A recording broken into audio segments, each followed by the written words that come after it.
This is an all-American story.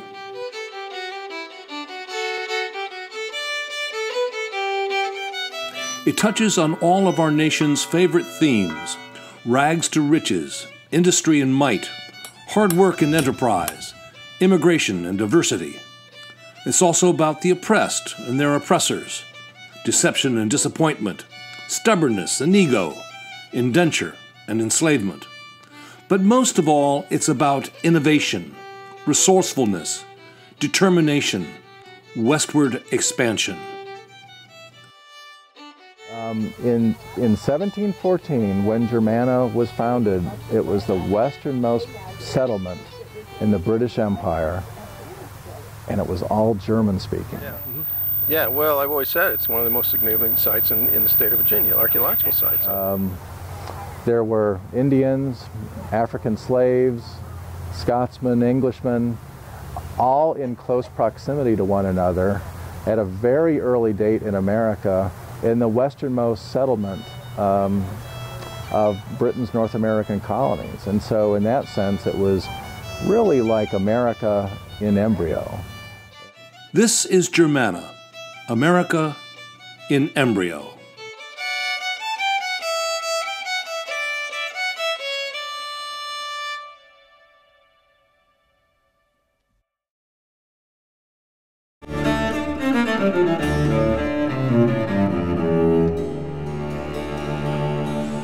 The Germanna story starts with a man, a powerful man. His name, Alexander Spotswood. Born in Tangiers in 1676, the son of an army surgeon, the family moved back to the British Isles when his father died. The lad was only 11 years old. With no family, money, or position to speak of, Spotswood took the logical course towards making a name for himself. He joined the military. Spotswood is a very complex man, in my opinion, for several reasons. He's not the first son of the family, so he doesn't get the inheritance, so his father buys him a commission as an ensign in the English Army. Goes up through the ranks. Well, he's first and foremost a military man. He's a Scotsman, and he was in the British Army, and he was wounded, he was captured, he had his horse shot out from under him. At the Battle of Blenheim in 1704, a cannonball crashed into his left side, breaking his collarbone, shoulder blade, and a rib. He picked up that ball and brought it to America as a souvenir, as a matter of fact. You see it kind of in Spotswood's later life. He's a very deliberate, he's a very planning, he's a very regimented fellow, and the military background, I think, he speaks of that pretty well. He's a man of great ambition. In 1709, Lord George Hamilton, the Earl of Orkney, was appointed governor of the colony of Virginia.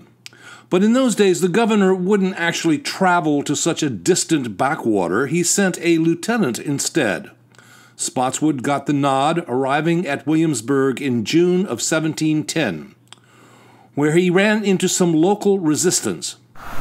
He was driven, very driven. He was extraordinarily bright. He also had a chip on his shoulder the size of Montana. One of Spotswood's signature achievements was to capture the infamous pirate Blackbeard, who was working the coast in cahoots with the colonial governor of North Carolina.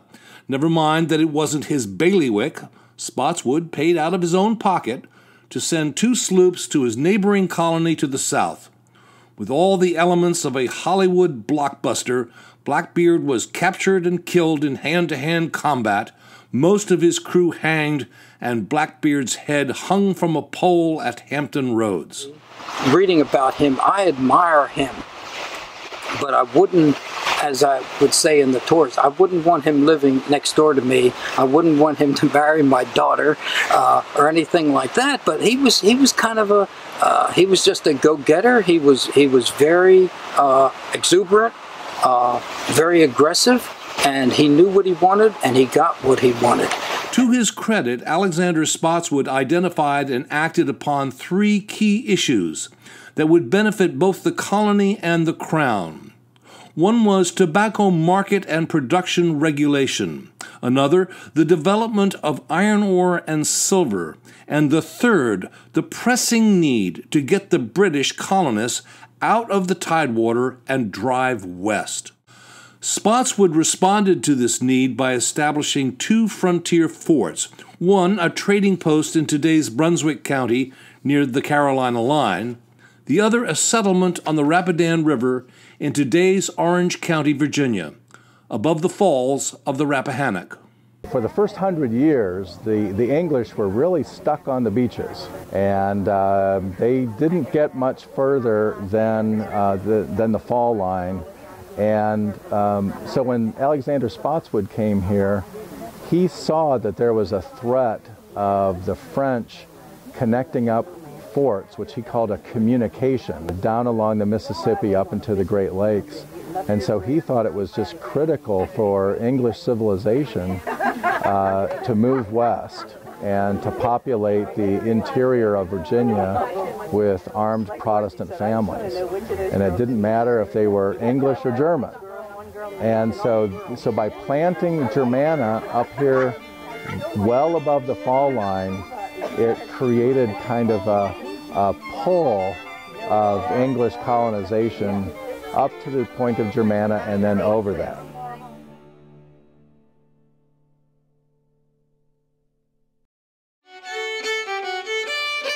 I have placed here a number of Protestant Germans, built in a fort and finished it with 2 pieces of cannon and some ammunition, which will awe the straggling parties of northern Indians and be a good barrier for all in that part of the country. Alexander Spotswood. Spotswood let it be known to his agent in London that he was looking for someone who knew how to exploit iron ore, which was being discovered in this area that he was interested in. And it happened that he had been in discussions with the Baron de Graffenried of Bern, Switzerland, who was recruiting people from iron-working areas of Germany. And so a little bit by planning and a little bit by happenstance, the first group of Germans that arrived here in 1714 were discovered in London and sent under Governor Spotswood's care to settle here. Jamestown was settled in the early 1600s. This is about 100 years later, that 1714 fort. In a way, Jamestown helped sort of get a footprint on Virginia's tidewater area, and they were able, in 100 years, were able to sort of develop a system that worked, a plantation system based around tobacco growing, and then being able to ship that out. All the plantations were located along the riverways.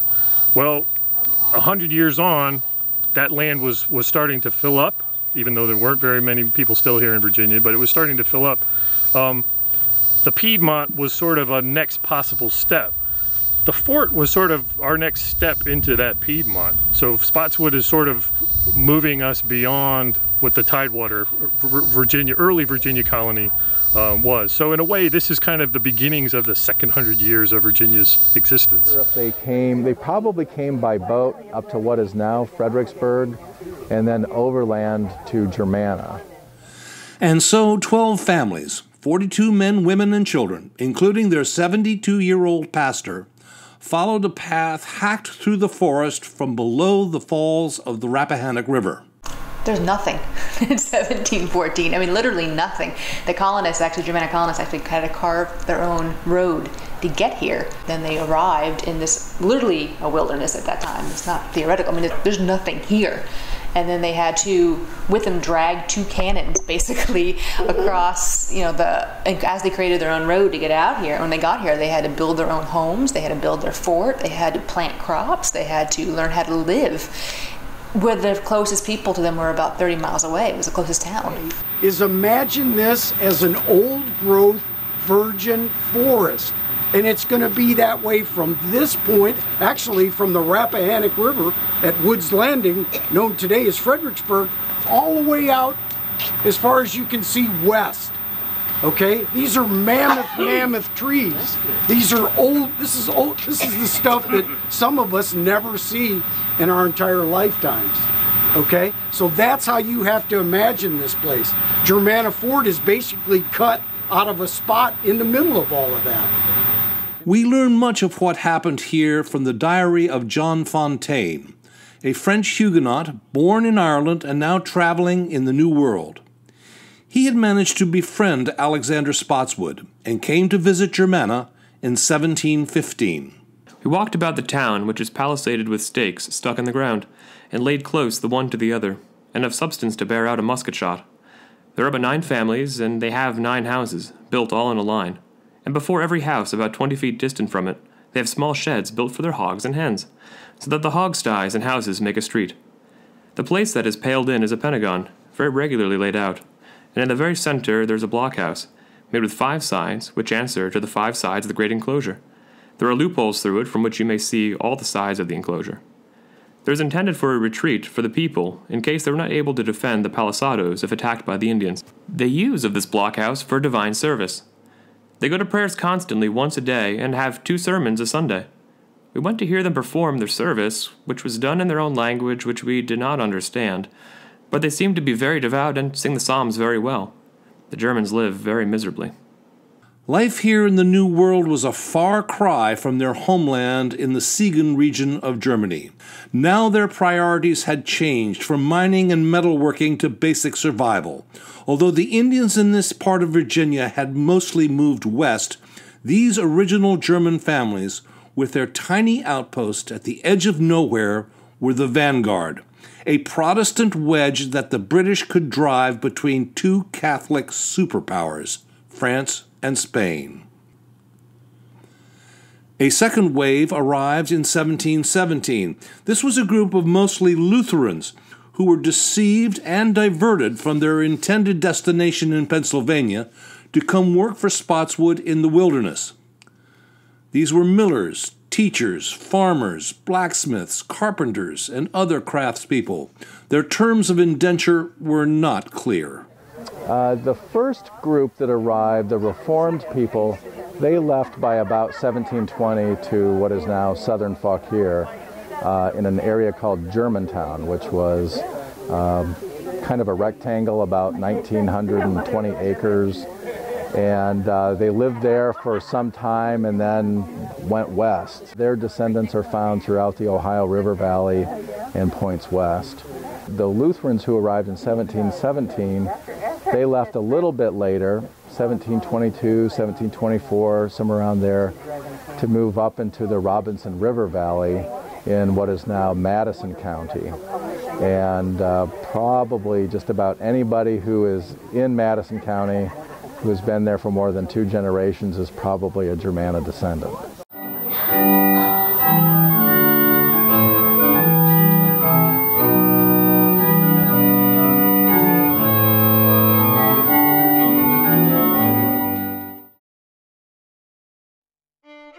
Whereas the French are endeavoring to settle a communication between Canada and their late settlements on the Mississippi by way of the lakes, our people would, by pushing their settlements in one straight line along the banks of the James River, be able to cut off that communication. Alexander Spotswood to the Council of Trade, December 15th, 1710. In the 100 years since Jamestown was founded, the Spanish had developed a swath of influence stretching from Florida to New Mexico and beyond. The French had gone as far west as the Athabasca River and were coming down the Mississippi from the Great Lakes.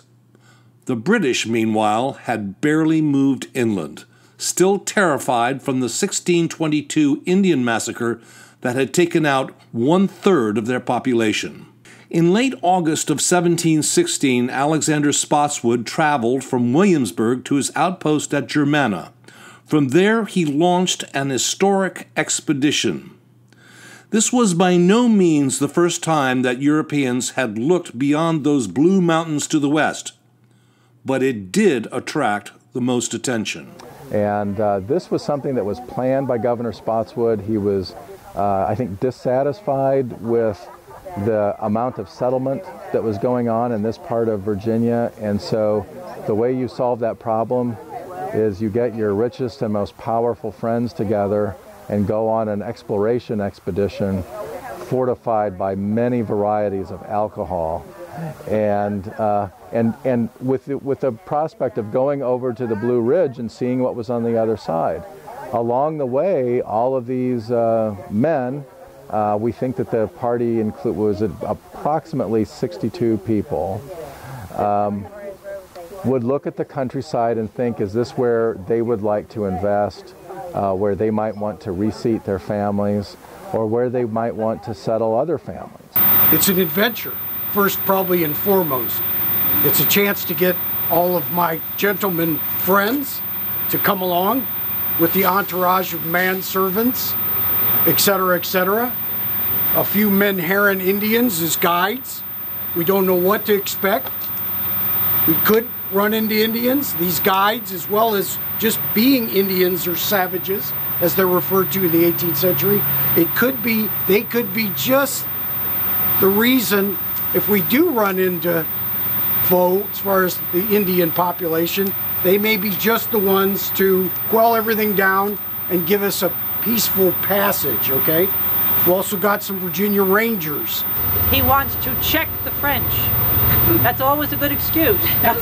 He wants to come at the lakes. That's the Great Lakes. The Northwest Passage and getting to the Great Lakes. They want to encourage Indian trade. Again, that's always a good excuse. Expand settlement and British influence. Again, everybody likes that. Alexander Spotswood invited diarist John Fontaine to come along, and it is from this diary that we learn where they went and what happened along the way. August 24th, 1716. About 9 of the clock, we came to the German town, where we set up that night. Bad beds and indifferent entertainment. And it was that journal that we rely on for understanding not only what happened along the way, but John Fontaine is the only diarist who identifies what Fort Germanna looked like. And so we think we owe a great deal of debt to John Fontaine and people who write things down. And so they set out. The first day they made little progress, but later they covered as much as 23 miles in one day, despite bears, rattlesnakes, and fractious horses. Several of the company were dismounted, some down with their horses and sometimes under them, others thrown off. We met with a large bear, and one of our company shot him, and I got the skin. September 9th, 1716. We killed 3, one of which attacked one of our men that was riding after him and narrowly missed him. One bear in particular that the dogs get mixed up with, and he wounds a couple of the dogs fairly severely. September 1st, 1716. We made about 6 miles of our way through a very pleasant plain, which lies where the Rappahannock River forks. There is the largest timber that ever I see, and the finest and deepest mold, and good grass upon it. It did not go unnoticed that they were traveling through an area of extremely fertile soil. A look at the land patents that were awarded after this trip shows the participants took the bait. They laid claim to large tracts of land throughout this band of excellent soil through which they had just traveled. We were obliged to walk up most of the way, there being abundance of loose stones on the side of the hill. I killed a large rattlesnake here, and the other people killed 3 more. We made about 4 miles, and so we came to the side of James River, where a man may jump over it. And here we encamped and pitched our tents, and as the people were lighting the fire, there came out of a large log of wood a prodigious snake, which they killed.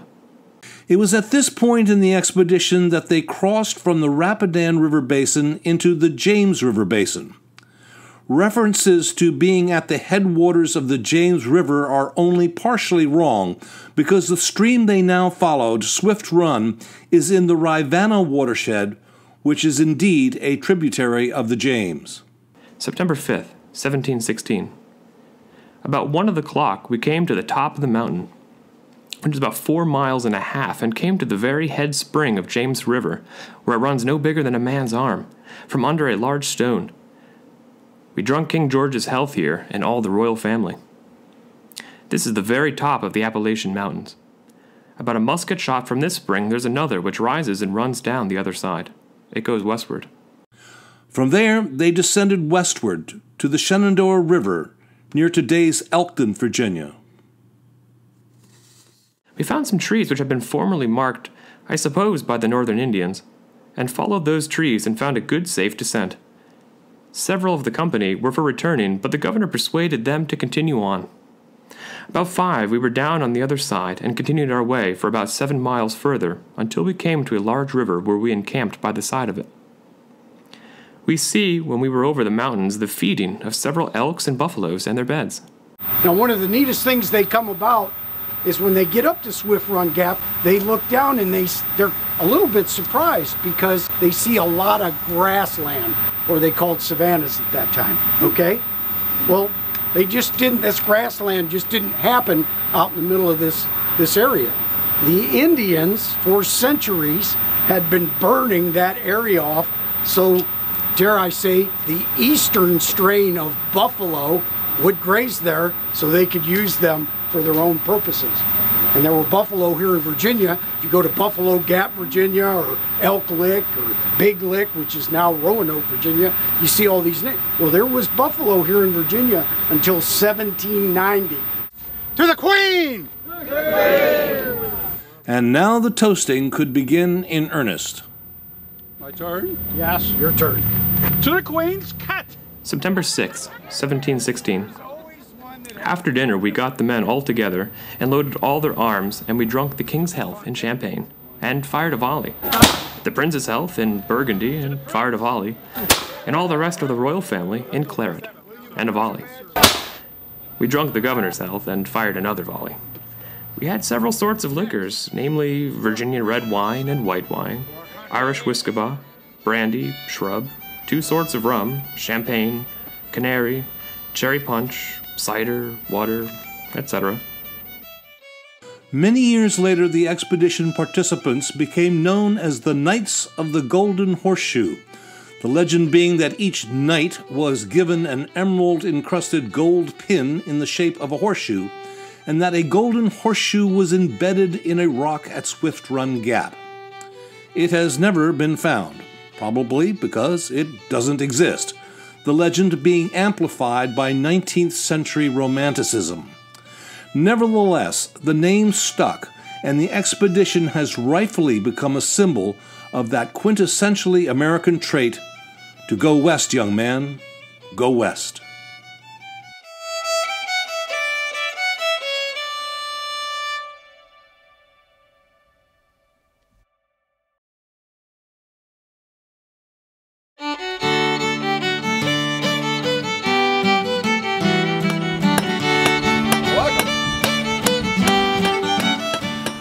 And they had found iron here many years before Germanna had come here, or the fort was built here. Most accounts say that they could just flat pick it up right up off the ground, and once they knew it was here and could do that, it led them to believe that there would be further iron under the ground itself. The first wave of German settlers were brought here specifically to extract and smelt this iron ore. But they probably did identify ore for Spotswood, where he later built a furnace. Probably the Germans did not operate the furnace, but they quite likely built it for him, because they had been familiar on mining and the processing of iron ore into something that was marketable for centuries in Siegen, Germany. In the beginning, the mining operation did not hold promise. August 25th, 1716. We took some of the ore and endeavored to run it, but could get nothing out of it. And I'm of the opinion it will not come to anything. I would think that by the time the first Germans moved off by around 1720, Spotswood supplemented the labor force here with African slaves. There was one small technicality, however, regarding this iron ore operation. It did not have the approval of the Crown. Right. And of course, Spotswood starts the tubal furnace up here near present-day Chancellorsville, which is in operation to 1861, and he becomes a very wealthy man, occasionally seen in Williamsburg itself, in the colonial capital, selling his pots and his flat irons and all his ironwares that he was producing at Tubal and wasn't supposed to be, because he was supposed to be sending pig iron back to England because they wanted to manufacture the goods and send them back here to the colonies so that it would basically make the economy in England a lot better than maybe it possibly would have been. I think it goes back to the age-old idea that you just do something and then ask forgiveness later. By the 1760s, during the heyday of the iron operation, 6 furnaces were operating simultaneously. 75 square miles of forest fell to the axe to make charcoal to feed those furnaces. And so all of the forests that were being cut down to supply the charcoal for the iron industry had a chance to regrow. And they all grew back all at once, and everything looked the same. And here in the area of the wilderness, where much of the wood had been cut down for the iron industry, it was just a thicket of confusion. Situated on extremely poor soil, this overgrown area would figure mightily 100 years later in the horrific Civil War battles of Chancellorsville and the Wilderness. More importantly, this iron ore operation was one of the earliest examples of industrialization in America. It's maybe not the birthplace, but it's part of that early industry. And again, once we're moving out of sort of that plantation tobacco economy, Tidewater area, into new areas of the Americas, areas beyond that Tidewater region, you need to figure out new ways of making money, new crops, new ways of transporting goods. The wilderness area was producing large quantities of relatively cheap pig iron, which then, of course, can be converted into steel. And that is the backbone, that is the basis of any industrial revolution, any industrial process at its beginnings. And the wilderness of Orange and Spotsylvania was producing that iron in large quantities. You know, we think that when you look at America's industrial might, it really started here at Germanna in many respects. There will be others that claim that they had iron production earlier in the north, but it didn't provide a continuity. It was a discontinuity where it started and failed. But here it was part of the mainstream of industrial growth.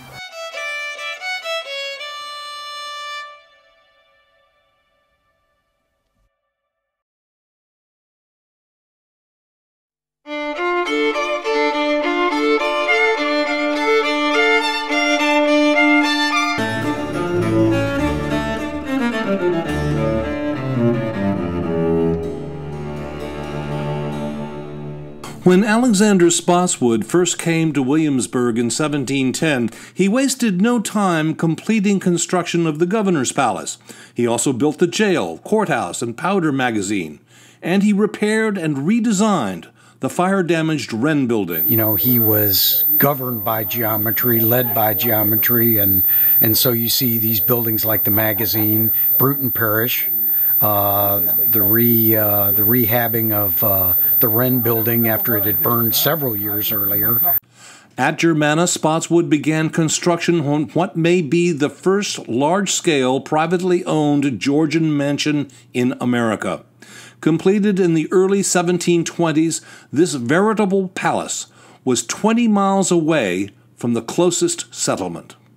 Here he has servants and workmen of the most handiest trades. He is building a church, courthouse, and a dwelling house for himself. And with his servants and Negroes, he has cleared plantations about it, proposing great encouragement for people to come and settle in that uninhabited part of the world. Hugh Jones, The Present State of Virginia, published 1724. The house was dubbed, somewhat sarcastically, the Enchanted Castle by William Byrd II, one of Spotswood's contemporaries. The Enchanted Castle looked very similar, we believe, based on the archaeology, to what the governor's palace would have looked like in colonial Williamsburg. And like the governor's palace, we had terracing of the landscape here at Germanna, which complicates our archaeology. It was a little town with an important crossing, the Rapidan River at Germanna Ford, and it's all gone, and we're trying to recover it. On the riverside, the house stood 2.5 stories tall. It measured 90 feet by 40 feet. That's a footprint of 3,600 square feet, out in the middle of nowhere. I don't want to oversell it, but this is, the Enchanted Castle itself is a remarkable structure. We all scratch our heads wondering why such a large home in such a absolutely fashionable manner of existence was built out here on the frontier.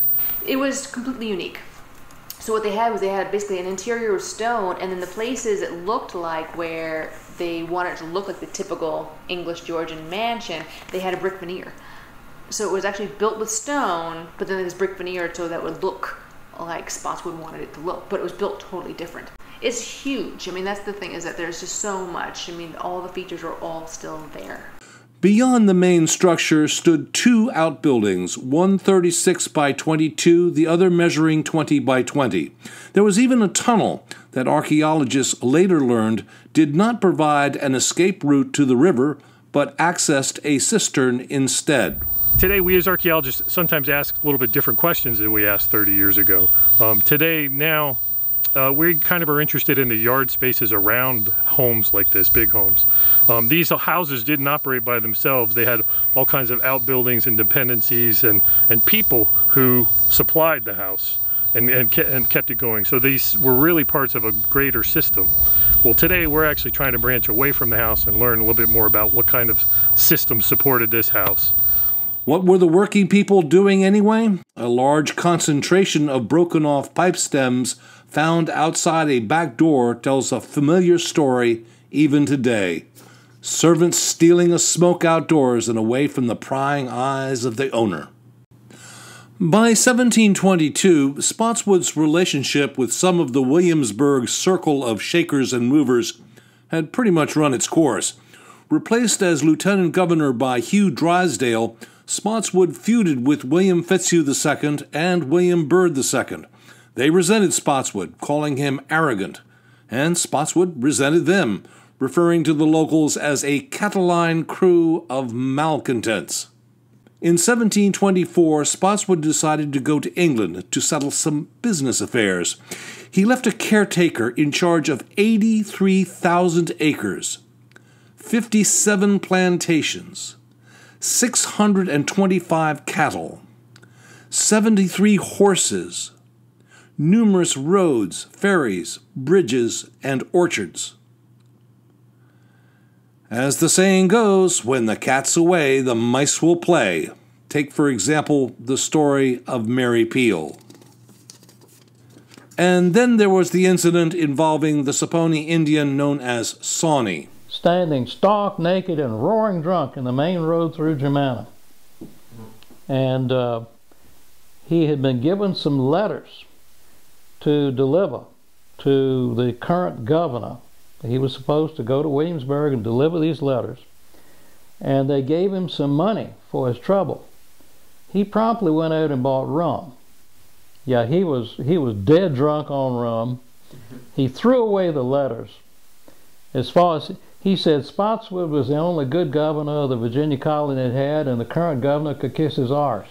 It was also during this period that 80 of Spotswood's slaves took advantage of his absence and ran away. When Spotswood returned from England, he had a wife and 2 children in tow.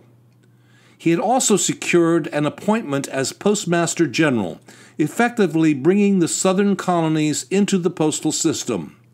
One of his hires was a young Benjamin Franklin of Philadelphia. By now, the village of Germanna had not only a tavern, but a jail and a ferry and a main street. It had become the Spotsylvania county seat. But once the courthouse was moved and a new county formed where Germanna stood, the settlement began to lag and eventually die. Spotswood, meanwhile, at age 64, offered all of his holdings for a 21-year lease and volunteered to fight in England's war with Spain. While waiting to be deployed from Annapolis, he fell ill and died. No one knows where he's buried, although there is some evidence his remains were brought back to Virginia. We just don't know where. By 1750, Germanna was a ghost town. Soon afterwards, the house caught fire, the roof collapsed, and that was the end of the Enchanted Castle. The James Gordon family acquired the property and built a frame house on the site in the 1780s.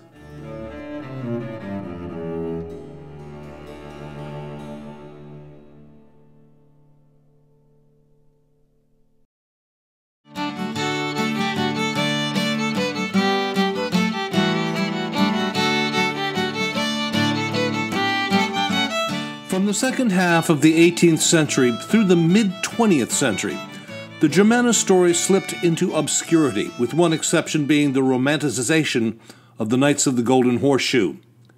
It was not until the 1950s that a German national living in America, Ernst Flender, donated oil stock which was used to purchase 270 acres near the Germanna site. The Germanna Foundation formed in 1956, and since then, descendants have gathered here every year for a reunion picnic. And so from those 270 acres, we donated 100 acres to the Commonwealth to build Germanna Community College. And in 2000, we built a visitor center here with a library with the best collection of Germanna history and families.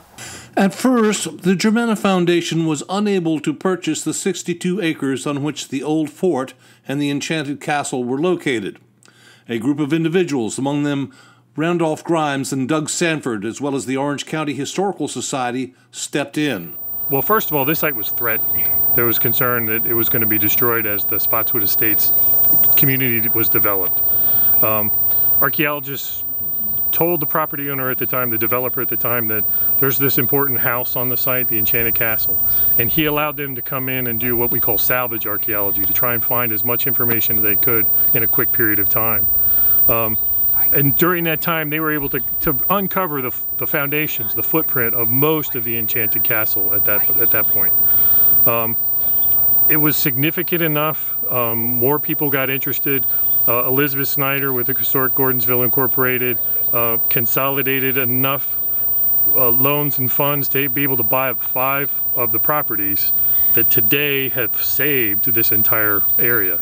Historic Gordonsville then transferred the site to the state of Virginia and Mary Washington College.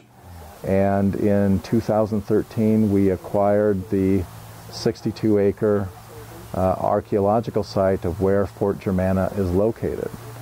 And that, I'm just so thankful that I was president at the time, because I know from board minutes that we tried to purchase that land in 1955. A more detailed archaeological excavation produced between 600,000 and 700,000 artifacts until the project ran out of money, with 90% of the site yet to be fully excavated. I fell in love with it. I mean, you can't help it. You cannot help but fall in love with the place when you take a step there and you realize you're standing there and you are standing on 10,000 years of history, literally under your feet. And it just calls you back. Today, archaeological work has resumed at the site. It's thrilling. It's absolutely thrilling. It's marvelous to see archaeology begin here again. The work that was done here years ago was good work, and it's fun, exciting, thrilling, really, to be able to come back and restart that work again, to look back at those questions and see how much farther we can advance the story at this point. We have it under a conservation easement. We work very closely with Virginia Commonwealth University and the University of Mary Washington to make sure that its secrets are revealed and communicated to the people of Virginia and our members who are in all 50 states, Canada, Australia, and Germany. We're really a startup because the 2013 acquisition of the Fort Germanna site has transformed us. And we have to grow and develop so that we can have a PhD archaeologist who we have hired and have full-time doing work over at Fort Germanna, also at Salubria. This is the home in Culpeper County that was built by Governor Spotswood's widow. It's just a wealth of archaeology, and so it is primarily members of the community here in Orange, Culpeper, and Madison, and generous members of the Germanna Foundation from all over the country that help us finance that.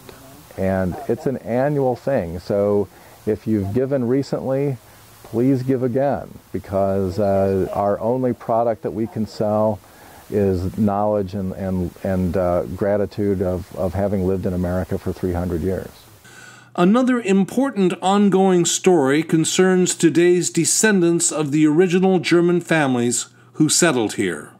You know, I would think it would have to be in the millions, and people just don't know that they are Germanna descendants. So we have a Germanna genealogical database that Ancestry.com says it's the largest in the world of its kind, and we have 100,000 people identified from just this little place, a 62-acre site across the road from us. And we are reaching out to their descendants to encourage them to come back to Orange County and see where their American story began. So this is the genealogy library. This is the location where any of the descendants can come in and they can do research. And we know that there are probably 2 million plus descendants that live all around the country and even more around the world. The few that I can think of off the top of my head, specifically Neil Patrick Harris. He was on an episode of Finding Your Roots with Henry Louis Gates Jr. That was a couple years ago. I also know Eminem is a descendant, Kelly Pickler, and I think even Brad Pitt is a descendant. A man who walked on the moon, Buzz Aldrin, is a Germanna descendant. Is that all across the country there are different Germanna names associated with streets and buildings, corporations, you name it. But one of our projects at the Germanna Foundation is to encourage people with known descent to participate in the Germanna DNA project so that we can develop a robust database so that when we do find human remains, we want to have a very high likelihood that we can give a name to that individual. And if they don't match, that will be helpful to us because it will suggest that they come from other families outside of the people that we've identified already, which may be African slaves. And if we have recoverable DNA on those remains, there has been enough work on African Americans that it will be recognizable. And so, like the original 5-sided fort, Germanna tells 5 stories. The first story tells how Germanna was the westernmost outpost of the British colonies, ironically, first settled by Germans. It was the first permanent settlement out of the Tidewater in the Virginia colony. It established a beachhead. In fact, we call it the Fort James of the Piedmont. And it was from Germanna then that the push west is reignited. It's a German version of Jamestown in a sense. Number 2, the Enchanted Castle was one of the earliest, if not the earliest, known example in Virginia of a grand, privately owned dwelling in the Georgian style. I, of course, just love all things, like not just the artifacts, but figuring out exactly how it was put together and how it sat on a landscape. There's a lot of really neat landscape components that have barely been touched, which say a lot not only about the landscape itself, but more about just power in the area and why did he build the way he did, and it was a pretty amazing place. Story number 3. Germanna was the jumping off point for an expedition westward that is symbolic of America's insatiable hunger to go west. Again, we say, okay, St. Louis is the gateway to the west. That's fine, as long as you understand that Germanna is the gateway to St. Louis. 4. With its iron smelting operation, Germanna is a birthplace of the American Industrial Revolution. And we can really owe that all to Alexander Spotswood, probably the most visionary and energetic of all Virginia governors, either in the colonial period or under the Constitution. And finally, with its German, British, Scotch, Irish, French, Native American, and African roots, Germanna is truly America in embryo. Indentured servants and enslaved Africans, and you had all these people coming together in this one small area. I like to say that the area in which Germanna is settled on is surrounded by centuries of history. You have not only, the colonial era, the frontier. Essentially, this was the westernmost point of civilization in North America by the time the fort was settled.